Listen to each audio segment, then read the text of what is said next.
matumaini yangu ubweri wa afya. Karibu tena. Jina langu ni Rose Mwende. Akizungumza na wanahabari, afisa mmoja wa polisi alisema uchunguzi ulianza baada ya maafisa kufuatilia ishara ya simu moja iliyokuwa imeripotiwa. Ufuatiliaji huo uliongoza hadi katika duka moja la vifaa vya elektroniki mjini Kimilili. Kwa mujibu wa afisa huyo, maafisa walipofanya upekuzi ndani ya duka hilo walipata jumia ya simu 39 zinazoshukiwa kuwa za wizi, huku nyingine zikidaiwa kutumika kwa njia isiyofaa. Baada ya mfumo wa ufuatiliaji kugunduliwa, we managed to track one of the phones ambaye ilituongoza kwa duka fulani ambaye inaitwa Youngest Electronics Shop.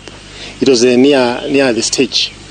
Hapo tulimanage kupata 34 M-Kopa phones ambaye imewahi ibwa kwa nchi yetu, ambaye is a syndicate. Most of the phones ni zile ambaye zimeibwa kwa watu na zingine ambayo zimekuwa acquired kwa njia ya uongo.